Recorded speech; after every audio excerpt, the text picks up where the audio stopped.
Hello दोस्तों, मैं हूं डॉक्टर मनीष सोनी। मेरा Stratum skin and hair clinic है सेक्टर 49 गुड़गांव में। और मैं यहां पर कई सालों से प्रैक्टिस कर रहा हूं।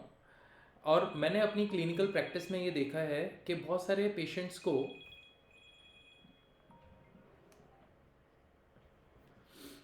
एक हमारे पेशेंट का ही फ़ोन आ रहा है। चलिए हम इन पेशेंट से पहले बात कर लेते हैं, फिर मैं आपको इसके बारे में बताता हूँ।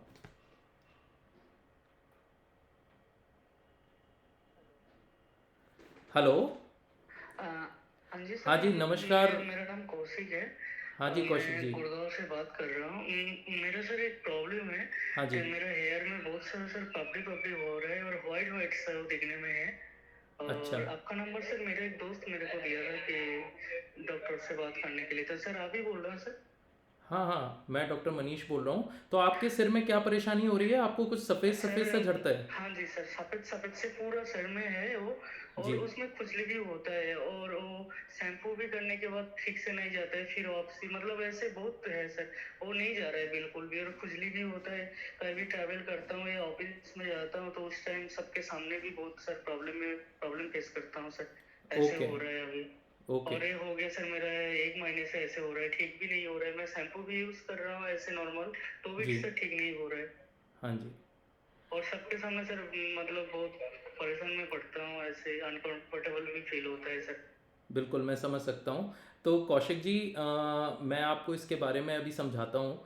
इसमें कुछ चीज़ें हैं जो की जा सकती हैं, जैसे कि आपने मुझे अभी बताया कि आपको सफ़ेद पपड़ी हो रही है सिर में और एक जी महीने से ये लगातार बनी हुई है। और जी इसमें मरीज को खुजली भी हो रही है। तो ये जी सारी चीज़ें किस चीज़ के लक्षण हैं? एक्चुअली ये एक कंडीशन होती है हमारी स्किन की, जिसको हम बोलते हैं सिबॉरिक डर्मेटाइटिस। देखिए, एक नॉर्मल डैंड्रफ होता है ना। नॉर्मल डैंड्रफ किसी को भी हो सकता है। और कई बार हम एक नॉर्मल रेगुलर शैम्पू यूज़ करते हैं और उससे वो डैंड्रफ चला जाता है।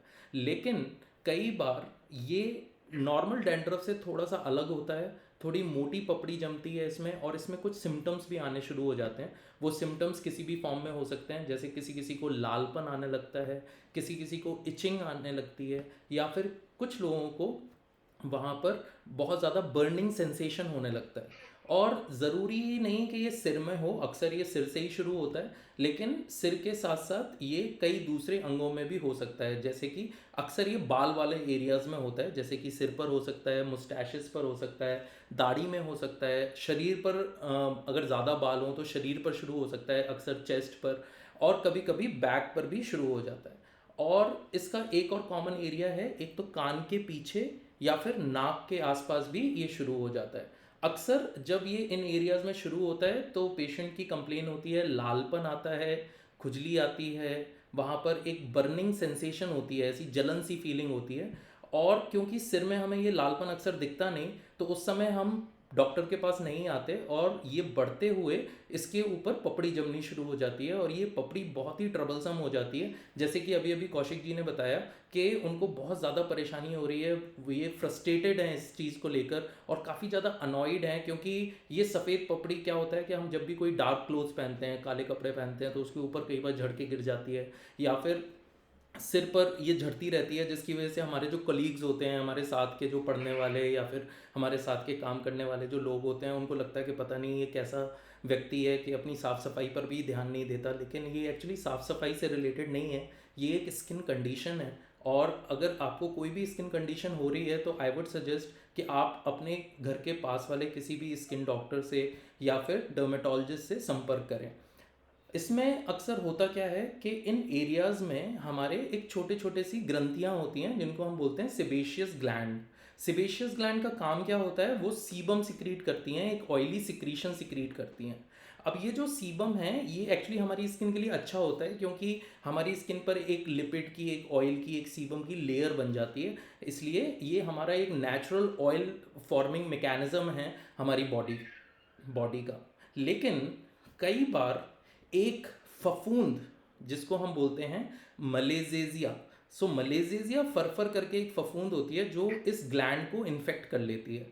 और जब भी इस ग्लैंड का इन्फेक्शन हो जाता है तो वहाँ पर और ज़्यादा सीबम सिक्रीट होने लगता है, इस ग्लैंड की इन्फ्लेमेशन शुरू हो जाती है, and due to all this क्या होता है, वहाँ पर लालपन आना शुरू हो जाता है, इन्फ्लेमेटरी चेंजेस आने लगते हैं। इन्फ्लेमेटरी चेंजेस मतलब कि वहाँ पर स्किन या तो थोड़ी वार्म हो जाएगी, या फिर वहाँ पर लालपन आ जाएगा, या फिर इन्फ्लेमेटरी सिम्टम्स आने लगेंगे, जैसे पेशेंट को पेन हो सकता है या इचिंग हो सकती है। कई बार वहाँ पर अगर सेकेंडरी इन्फेक्शन हो जाए तो वहाँ पर क्या बनने लगता है, पस बनने लगता है, तो वहाँ पे आपको पश्यूल्स दिख सकते हैं, छोटे छोटे मवाद के दाने दिख सकते हैं। तो कई बार क्या होता है, हमारे सिर पर इसी तरह की प्रॉब्लम शुरू होती है कि बालों के आसपास वहाँ पर लालपन शुरू हो जाता है, पस के दाने बनने लगते हैं, या फिर आपको वहाँ पर रेडनेस आने लगती है, लालपन आने लगता है, जलन या खुजली होने लगती है। और ये सारे के सारे लक्षण किस बीमारी के हैं, ये हैं सिबोरिक डर्मेटाइटिस के।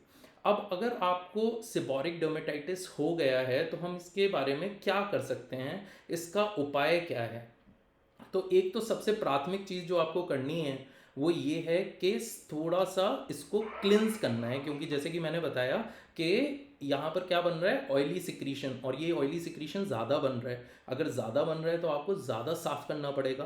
तो आपको क्लिनजिंग करनी है, मतलब कि बालों को धोना है, स्कैल्प को धोना है। अगर आप नॉर्मली हफ्ते में 1 बार या 2 बार बालों को धोते हैं तो उसको थोड़ा सा आपको बढ़ाना होगा, या तो आप ऑल्टरनेट धो सकते हैं, एक दिन छोड़कर एक दिन धो सकते हैं, या फिर बहुत ज़्यादा है तो आपको हो सकता है डेली धोना पड़े। अब धोने के लिए बहुत सारे शैम्पूज़ हैं, क्लिनज़र हैं, आप कभी भी मार्केट में जाते हैं, या फिर आजकल तो प्रथा चल गई है मॉल्स की, तो मॉल में तो पूरा का पूरा कैबिनेट भरा होता है, ये शैम्पू वो shampoo, anti dandruff shampoo, anti hair fall shampoo. तो इतने सारे शैम्पू हैं, तो किस शैम्पू को हम यूज़ करें। सो रिमेंबर कि अगर ये बहुत ही माइल्ड है और अभी बस शुरुआत ही हुई है, और बीमारी को जितनी शुरुआत में आप उसको ठीक कर लेंगे उतना अच्छा है। तो अगर आप शुरुआत में ही डॉक्टर को दिखा लेते हैं और उसका ट्रीटमेंट करा लेते हैं तो बहुत अच्छी चीज़ है। लेकिन अगर बहुत ही शुरुआती लक्षण है, बिल्कुल डैंड्रफ से मिलता जुलता है, बहुत ही माइल्ड है, तो आप एक माइल्ड शैम्पू की क्लिनजिंग बढ़ाकर ही इसको ठीक कर सकते हैं। मतलब कि जो शैम्पू आप हफ्ते में 2 बार कर रहे थे, अगर आप उसको डेली करने लग जाएं तो हो सकता है ये साफ़ हो जाए। लेकिन कई बार इससे इम्प्रूवमेंट नहीं आता। आप बोलेंगे कि मैंने तो बहुत शैम्पू ट्राई कर लिए लेकिन फिर भी ठीक नहीं हो रहा। तो आप क्या कर सकते हैं, एक दूसरी चीज़ आप कर सकते हैं, जैसे कि मैंने आपको बताया कि इसमें एक फफूंद का रोल होता है, मलेजेजिया फरफर का रोल होता है। तो उस मलेजेजिया या फरफर को ख़त्म करने के लिए आप क्या कर सकते हैं, एक एंटी फफूंद शैम्पू यूज़ कर सकते हैं, एंटी फंगल शैम्पू यूज़ कर सकते हैं। जैसे कि एक बहुत ही कॉमन शैम्पू है निजराल शैम्पू, जिसमें एक मेडिकेटेड कंपोनेंट होता है जिसको हम बोलते हैं कीटोकोनाजोल। अब कीटोकोनाजोल क्या है, एक एंटी फंगल एजेंट है। एक एंटी फंगल एजेंट है, तो क्या करेगा, फंगस को मार देगा। तो ये जो मलेजिया फंगस होती है इसको ये मार देता है, और इससे कई बार इम्प्रूवमेंट आ जाता है। ठीक है, तो एक शैम्पू जो आपको इसमें मदद कर सकता है वो है, एक तो नॉर्मल शैम्पू की फ्रिक्वेंसी बढ़ाइए, अगर उससे इंप्रूवमेंट नहीं आ रहा है तो फिर आप स्विच कर सकते हैं मेडिकेटेड शैम्पू की तरफ, जैसे कि कीटोकोनाजोल शैम्पू, जो कि कॉमनली निजराल नाम से आता है। अब इसमें एक और प्रॉब्लम होती है, जैसे कि मैंने बताया कि चेहरे पर या फिर बालों में, सिर पर या सीने पर लाल चकत्ते बन रहे हैं, पेशेंट को बहुत ज़्यादा इचिंग हो रही है, और वहाँ पर झंझनाहट या फिर थोड़ी सी बर्निंग सेंसेशन हो रही है, जलन हो रही है। तो कई बार केवल शैम्पू भी मदद नहीं करता। ठीक है, आपने मेडिकेटेड शैम्पू किया, उसकी वजह से थोड़ी स्केलिंग या फिर जो पपड़ी थी वो तो कम हो गई, लेकिन वहाँ पर लालपन तो अभी भी बना हुआ है, और वहाँ पर अभी भी इचिंग और बर्निंग सेंसेशन हो रही है। तो ऐसे मरीजों में हम अक्सर एक बहुत ही माइल्ड कॉर्टिकोस्टेरॉइड यूज़ करते हैं। अब एक चीज़ याद रखिए कि कॉर्टिकोस्टेरॉइड्स के बहुत सारे साइड इफ़ेक्ट्स होते हैं, और इसको कभी भी अपनी मर्ज़ी से इस्तेमाल नहीं करना चाहिए, या ओवर द काउंटर इस्तेमाल नहीं करना चाहिए कि गए और काउंटर पर किसी भी केमिस्ट से ख़रीद लिया। आपको इसको एक डॉक्टर के सुपरविजन में ही इस्तेमाल करना चाहिए। अक्सर हम लोग बहुत ही माइल्ड कॉर्टिकोस्टेरॉइड की श्रेणी में एक कॉर्टिकोस्टेरॉइड आता है जिसको हम बोलते हैं हाइड्रोकॉर्टिसोन। तो हम हाइड्रोकॉर्टिसोन क्रीम कुछ दिनों के लिए पेशेंट को देते हैं लगाने के लिए, बहुत कम मात्रा में, केवल वहीं जहाँ पर पेशेंट को परेशानी है, और जैसे ही परेशानी ठीक होती है हम उसको बंद कर देते हैं। तो ये एक दूसरा उपाय है जो कि इसको इम्प्रूव कर सकता है। तो इन दो उपायों के साथ अक्सर हमने देखा है कि 80 से 90 पेशेंट्स का इम्प्रूवमेंट आ जाता है, और सेबोरिक डर्मेटाइटिस काफ़ी हद तक इम्प्रूव हो जाती है। तो हम कौशिक जी से एक बार फिर पूछते हैं कि कौशिक जी आप ये बताइए कि आपको कहीं कोई हेयर लॉस तो नहीं हो रहा है ना, बस केवल आपको पपड़ी है सिर पर जिसमें इचिंग होती है? हाँ जी सर, हेयर लॉस भी हो रहा है, वो इतना ज़्यादा नहीं, लेकिन थोड़ा-थोड़ा वो भी सर शुरू हो रहा है अभी। हाँ। तो मतलब जी जी। तो जैसा कि कौशिक जी ने बताया कि इनको थोड़ा सा हेयर फॉल भी हो रहा है, तो ये भी एक बहुत इंपॉर्टेंट पॉइंट है, क्योंकि अगर शुरुआत में जैसे इन्होंने बताया बहुत ही थोड़ा हेयर फॉल है, तो बिकॉज ये अभी शुरुआत में ही इन्होंने मुझसे संपर्क कर लिया है और हम इसका ट्रीटमेंट करेंगे तो हेयर फॉल भी इनका काफ़ी हद तक रुक जाएगा। लेकिन अक्सर क्या होता है, ये इन्फ्लेमेशन इतना ज़्यादा हो जाता है और साथ में और भी कई फैक्टर्स इन्वॉल्व हो जाते हैं, जैसे कि जेनेटिक फैक्टर्स या फिर एंड्रोजन फैक्टर्स, जिसकी वजह से पेशेंट को हेयर लॉस, एलोपेशिया भी शुरू हो जाता है। तो इसलिए आप याद रखिए कि जो भी परेशानी है, जो भी समस्या है, उसको जल्दी से जल्दी अपने पास के डर्मेटोलॉजिस्ट से या चर्म रोग स्पेशलिस्ट से मिलकर उसका इलाज करा सकते हैं। अगर आप दिल्ली या एनसीआर या गुड़गांव में रहते हैं तो आप मेरे पास, मेरे क्लिनिक पर आकर भी इलाज करा सकते हैं। और याद रखिए कि इस परेशानी को जितनी जल्दी ठीक कर लिया जाए उतना बेहतर है, अदरवाइज़ ये इंक्रीज़ होकर शुरुआत में सिर पर और फिर कान के पीछे और फिर नाक के पास होते हुए शरीर के अलग अलग अंगों को भी ये इन्वॉल्व कर सकती है। एक और चीज़ जो इसके साथ होती है वो क्या है कि कई बार जहाँ जहाँ ये परेशानी होती है, जैसे मान लीजिए नाक के पास हुई, तो वहाँ से कलर चेंज भी होना शुरू हो जाता है। जैसे कि सिबोरिक डर्मेटाइटिस जब इम्प्रूव हो रही होती है या फिर वहाँ पर सिबोरिक डर्मेटाइटिस बढ़ रही होती है, तो वहाँ पर कुछ ना कुछ पिगमेंटरी चेंजेस आ जाते हैं, मतलब कि वहाँ की स्किन या तो डार्क हो जाएगी या तो लाइट हो जाएगी, जिसको हम बोलते हैं हाइपो पिगमेंटेशन या फिर हाइपर पिगमेंटेशन। तो अगर ऐसे लक्षण आ रहे हैं तो तुरंत ही आपको जाकर अपने डर्मेटोलॉजिस्ट से सलाह लेनी चाहिए।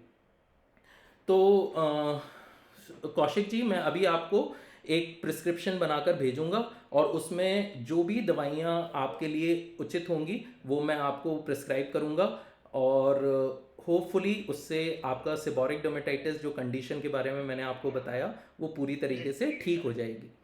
ठीक है सर। और सर मैं एक चीज़ जानना चाहता हूँ, जैसे मैं अभी गुड़गांव में हूँ, जी तो अगर मैं आपके पास आके दिखाना चाहता हूँ, अभी जैसे मैं ऑनलाइन कंसल्ट कर रहा हूँ आपके साथ, जी जी। लेकिन अगर मैं आपका क्लिनिक आ जाता हूँ, तो क्लिनिक का एड्रेस सर एक बार बताएंगे आप? हाँ हाँ बिल्कुल, आप आ सकते हैं। मेरा क्लिनिक सेक्टर 49 आर्केडिया मॉल में है। आप मेरे नाम से डॉक्टर मनीष सोनी या फिर मेरी क्लिनिक के नाम से Stratum skin and hair clinic के नाम से आप गूगल पर डालकर मेरे क्लिनिक पर आ सकते हैं। ये सेक्टर 49 गुड़गांव में है। सो थैंक यू वेरी मच।